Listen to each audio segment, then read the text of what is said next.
Hello everyone, welcome back in our channel. आज हम लोग पढ़ने वाले हैं राउल्ट का रूल। और ये राउल्ट का रूल आज हम जो पढ़ेंगे वो होगा अवाष्पशील विलेय पदार्थ के लिए, नॉन वोलेटाइल सोल्यूट के लिए होगा ये राउल्ट का रूल। पिछले दिन हमने और पढ़ा हुआ था राउल्ट का रूल, वो था वाष्पशील विलेय पदार्थ के लिए, वोलेटाइल सोल्यूट मटेरियल के लिए, कि जब हम किसी भी सॉल्यूशन में कोई वोलेटाइल मटेरियल ऐड करते हैं, वाष्पशील विलेय पदार्थ उसमें मिलाते हैं, तो राउल्ट का नियम उसके विषय में हमने बताया था आपको, वो क्या कैसे काम करता है। आज हम लोग जानेंगे कि राउल्ट का नियम भी जानेंगे, लेकिन आज हम जानेंगे अवाष्पशील पदार्थ जब हम मिलाते हैं। अवाष्पशील पदार्थ क्या होता है, नॉन वोलेटाइल मटेरियल सोल्यूट क्या होते हैं। तो ऐसे सोल्यूट जिन्हें आप क्या करो, किसी भी सॉल्यूशन में घोलो तो वो वाष्प के रूप में ना बदले, वेपराइज ना हो, जो जैसे सॉल्ट हो गया, यूरिया हो गया, सुक्रोज हो गया, ग्लूकोज हो गया, ये सारे के सारे मटेरियल सोल्यूट हैं। इन्हें आप घोलेंगे तो सोल्यूशन बनाएंगे, लेकिन ये जो है सोल्यूट मटेरियल्स, इनको वेपर में चेंज नहीं कर सकते हैं। तो देखते हैं हम लोग राउल्ट का रूल और अवाष्पशील विलेय पदार्थ के लिए, नॉन वोलेटाइल सोल्यूट के लिए देखते हैं। देखिए स्टार्ट करते हैं हम लोग। राउल्ट का नियम, राउल्ट का नियम वो भी अवाष्पशील पदार्थ के लिए, अवाष्पशील विलेय पदार्थ के लिए, विलेय पदार्थ के लिए बहुत इंपॉर्टेंट रूल है ये। अवाष्पशील पदार्थ के लिए, नॉन वोलेटाइल सोल्यूट के लिए राउल्ट का रूल कैसे कार्य करेगा। Raoult's rule for non volatile solute, for non volatile solute. देखिएगा, समझते हैं हम जानते हैं कि कोई दो स्पीसीज आप आपस में मिलाइए, दो कंपोनेंट मिलाएंगे तो सॉल्यूशन बनेगा, विलयन बनेगा। ये हमारा विलयन हो गया, सॉल्यूशन। इस सॉल्यूशन के दो पार्ट होते हैं, सॉल्यूशन, इस सॉल्यूशन के कई दो पार्ट होते हैं, एक होता है सोल्यूट और दूसरा होता है सॉल्वेंट। एक होता है सोल्यूट यानी विलेय, और दूसरा होता है विलायक मतलब सॉल्वेंट। सोल्यूट और सॉल्वेंट, ये दो चीजें होती हैं किसी भी सॉल्यूशन के हिस्से में आती है, जो सोल्यूट इसे इंग्लिश में कहते हैं, सोल्यूट। अब हमारा जो सॉल्यूशन होगा वो तो लिक्विड होगा, सॉल्वेंट जो हमारा होगा वो लिक्विड होगा, द्रव की अवस्था में होगा, ये विलायक। लेकिन जो हमारा विलेय पदार्थ होगा वो दो अवस्था में होता है। पिछले दिन हमने बताया था आपको, वो विलेय जो वाष्प में बदल जा रहे थे, अर्थात द्रव अवस्था वाले विलेय के बारे में हमने आपको बताया था। आज हम लोग देखेंगे ठोस अवस्था वाले विलेय पदार्थ को। ठोस होगा हमारा विलेय, सॉलिड स्टेट में होगा हमारा सोल्यूट, और सॉलिड स्टेट में रहने वाले सोल्यूट क्या होते हैं, अवाष्पशील, नॉन वोलेटाइल, अवाष्पशील। उदाहरण मैं इसके लिख देता हूं, एग्जाम्पल में लिख देता हूं अवाष्पशील विलेय का, जैसे सॉल्ट हो गया, शुगर हो गया, सुक्रोज हो गया, sugar, salt, sucrose, glucose etcetera, और भी हो सकते हैं, लेकिन वो किस कंडीशंस में होंगे, सॉलिड में होंगे। अब क्या है कि सॉलिड सोल्यूट को आपको लिक्विड सॉल्यूशन में घोलना है, सोल्यूबल करना है, तो हमारा क्या बन के आएगा, सॉल्यूशन बन के आएगा। देखिए हम लोग यहाँ समझ लेते हैं थोड़ा सा कुछ डायग्राम बना के। यहाँ देखिएगा, हमने एक ले लिया कंटेनर, इस कंटेनर में हमने क्या किया, सॉल्वेंट डाला, विलायक डाल लिया, विलायक पदार्थ डाल लिया, और विलायक डालने के बाद अब हम इसमें क्या ऐड कर रहे हैं लाके, नॉन वोलेटाइल सोल्यूट।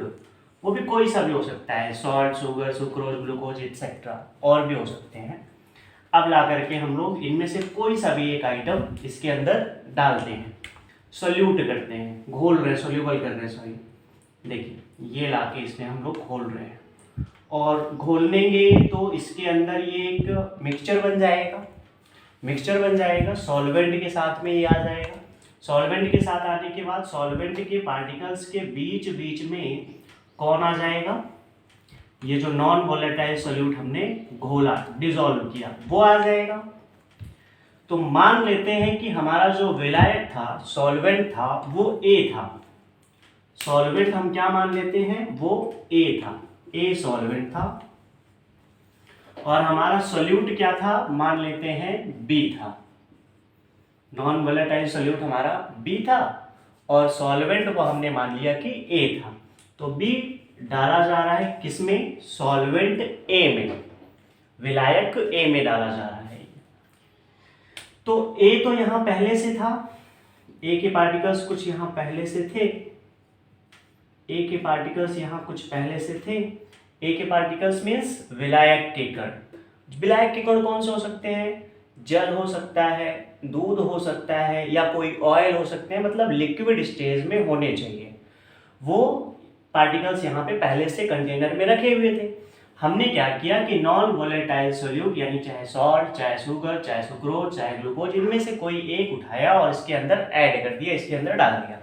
डालने के बाद एक सोल्यूशन बन गया। सोल्यूशन बनने के बाद हमने देखा तो ए के पार्टिकल के बीच बीच में इस सॉल्यूट यानी कि बी के भी कुछ पार्टिकल्स आ गए। ये लीजिए, इसके सरफेस में बी के पार्टिकल्स भी आ गए। अब हमने क्या करना है, इसके वाष्प दाब को समझना है, वेपर प्रेशर को समझना है। तो मैंने पिछले दिन वेपर प्रेशर की बात की थी।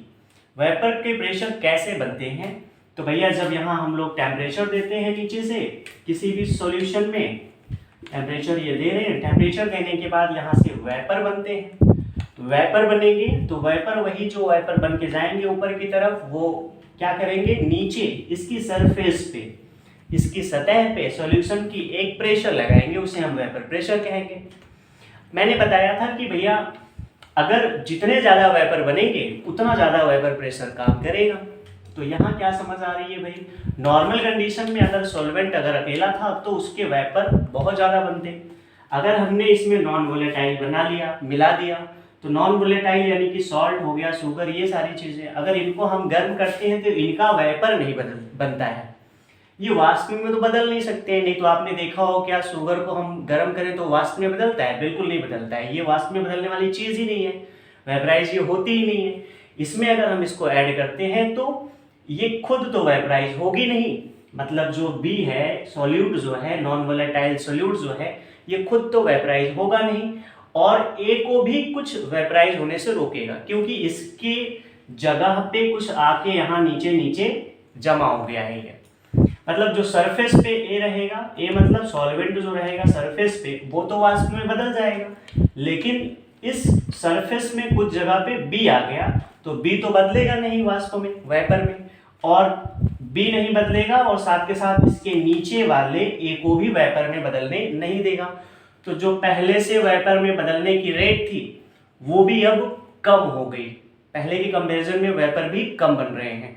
तो हुआ क्या, वाष्प दाब में आ गई कमी। और किससे कमी आ गई, बी के मिलाने के कारण, बी मतलब नॉन वोलेटाइल पदार्थों को मिलाने के कारण। तो इसे हम बोलते हैं वाष्प दाब में होने वाली कमी। वाष्प दाब में आपेक्षिक अवनमन, lowering in relative lowering in vapour pressure बोलते हैं इसे हम लोग, और इसे एक कोलिगेटिव प्रॉपर्टी कहा जाता है, इसे एक अणुसंख्य गुणधर्म कहा जाता है। आइए अब इसका अणुसंख्य गुणधर्म का हम लोग कुछ जानते हैं गणितीय रूप। अब हम जानते हैं कि जो हमने ये विलेय पदार्थ डाला, सॉल्यूट डाला, किस में डाला, सॉल्वेंट में डाला, तो इनको ऐड करने के बाद हमारा कुल क्या बन गया, सॉल्यूशन बन गया। तो भैया सॉल्यूशन का वेपर प्रेशर क्या है, हमने सॉल्यूशन के वेपर प्रेशर को P से दिखाना है, P से डिनोट करना है। सॉल्यूट हमारा क्या है, B है, सॉल्वेंट हमारा क्या है, A है, माने विलायक हमारा कौन सा है, A है। तो विलायक का वाष्प दाब क्या होगा, PA। आप जानते हो विलायक अकेला होगा तो उसकी सरफेस में कोई रुकावट नहीं होगी, उसकी वाष्प ज़्यादा बनेगी तो उसका वाष्प दाब भी ज़्यादा लगेगा। कंपैरिजन देन जब आपने इसमें विलेय डाल दिया, विलेय डाल दिया तो वेपर बनने की रेट कम हो गई, तो वेपर प्रेशर भी कम हो जाएगा। ये समझ आया आपको, मतलब कि पीए जो है उसका वाष्प दाब ज़्यादा होगा कंपैरिजन देन पूरे सॉल्यूशन पी के वाष्प दाब के। तो हुआ क्या, ये वाष्प दाब में परिवर्तन, वाष्प दाब में परिवर्तन क्या हो रहा है, वाष्प दाब में परिवर्तन, पूरे विलायक का वाष्प दाब, विलायक का वाष्प दाब, विलायक का वाष्प दाब, वेपर प्रेशर ऑफ सॉल्वेंट, मतलब कौन सा है ये, ए का वाष्प दाब पी ए माइनस पूरे विलयन का वाष्प दाब। ये हम अंतर निकाल रहे हैं ना, डिफरेंस निकाल रहे हैं, विलायक से विलयन में क्या डिफरेंस आया, क्या कमी आई वाष्प दाब में, लोअरिंग आप पढ़ ही रहे हैं। तो देखें माइनस क्या लिखेंगे आप, विलयन का वाष्प दाब, विलयन का वाष्प दाब, vapour pressure of solution, vapour pressure of solution, पूरे विलयन का वाष्प दाब, और हमने पूरे विलयन का वाष्प दाब क्या माना है, P। तो ये क्या निकल के आया, विलायक का वाष्प दाब ज्यादा था, विलयन का वाष्प दाब कम था। तो दोनों में हमने निकाल ली क्या, अंतर निकाला। तो ये ज्यादा से कम मतलब क्या कमी आ रही है विलयन के वाष्प दाब में, हमने वो पता कर लिया। मतलब जैसे मान लीजिए पहले वेपर प्रेशर 100 था, अब वेपर प्रेशर मान लीजिए घट करके विलयन का हो गया 80 वेपर प्रेशर हो गया। तो ये क्या हुआ, वेपर प्रेशर में कमी ही तो हुई, वेपर बनने में कमी हो गई, तो वेपर प्रेशर भी कम हो गया। तो इज इक्वल्स टू क्या हो जाएगा, डेल्टा पी, वाष्प दाब में होने वाली कमी, वेपर प्रेशर में होने वाली कमी है ये, delta P is equals to P A minus P. ये हमने एक मैथमेटिक फॉर्मूला बना दिया है, एक इक्वेशन बना दिया है। अब पीए क्या होता है, क्योंकि जो पीए है वो सॉल्यूशन है, सॉरी सॉल्वेंट है ये, और ये पी क्या है, ये सॉल्यूशन है। तो पी का वाष्प दाब माने पूरे विलयन का वाष्प दाब, विलयन में लिख दे रहा हूं आगे, विलयन पी का वाष्प दाब, vapour pressure of solution P, पूरे विलयन का वाष्प दाब हमारा क्या है भैया, P है, वेपर प्रेशर पूरे सॉल्यूशन का P है। तो हम जानते हैं राउल्ट का रूल, राउल्ट वैज्ञानिक ने बताया था, साइंटिस्ट ने, के नियम के अनुसार क्या होता है कि किसी भी विलयन का जो टोटल वाष्प दाब होता है वो क्या है, P। इस विलयन में पूरा वाष्प दाब क्या होगा, P। ये सीधे समानुपाती होगा, डायरेक्टली प्रोपोर्शनल हो जाएगा। किसके डायरेक्टली प्रोपोर्शनल हो जाएगा, विलायक के मोल फ्रैक्शन के। तो विलायक का मोल फ्रैक्शन यानी कि जीटा ए के मोल फ्रैक्शन के डायरेक्टली प्रोपोर्शनल हो जाएगा। तो P is equals to P0A zeta A, P0A zeta A. हमने एक अभी इक्वेशन लिखा हुआ था, क्या लिखा हुआ था इक्वेशन भैया, कि जो वाष्प दाब में आपेक्षिक अवनमन होता है वो बराबर होता है किसके वाष्प दाब के आपेक्षिक अवनमन के, विलायक ए माइनस पूरा विलयन पी के वाष्प दाब के। यही बताया था मैंने, अभी इक्वेशन में लिखा हुआ था। तो आप क्या करोगे, इस इक्वेशन को इक्वेशन फर्स्ट मान लोगे, इस इक्वेशन को इक्वेशन सेकंड मान लोगे। पी की वैल्यू यहाँ से जो आई है इसको इक्वेशन फर्स्ट पे पुट करेंगे। तो क्या आ जाएगा, वाष्प दाब में होने वाली ये कमी है डेल्टा पी बराबर P0A यानी शुद्ध विलायक का वाष्प दाब माइनस P यानी कि विलयन का वाष्प दाब, और हमने विलयन का वाष्प दाब क्या निकाला, P0A जीटा A। दोनों में से कॉमन है, क्या कॉमन है भैया, P0A कॉमन है, 1 माइनस जीटा A। और आप जानते हो पूरे विलयन के लिए, किसी भी पूरे विलयन के लिए जो zeta A plus zeta B होता है, mole fraction of A mole fraction of B is equals to 1 होता है, 1 होता है किसी भी पूरे विलयन के लिए। तो जीटा A को आप उस तरफ भेजेंगे तो जीटा B की वैल्यू आ जाएगी 1 माइनस जीटा A। तो जहाँ पे इस इक्वेशन में 1 माइनस जीटा A है वहाँ क्या रखेंगे आप, जीटा B। तो delta P is equals to P0A और XB की जगह पे क्या रख देंगे, 1 माइनस XA की जगह पे क्या रख देंगे, XB। बी। देखिए delta P is equals to P0A X B, और डेल्टा P की वैल्यू क्या होती है भैया, P0A माइनस P0A एक्स ए, रखिएगा वैल्यूज P0 यहाँ की डेल्टा P की वैल्यू क्या रखेंगे हम, P0A minus P is equals to P0A की वैल्यू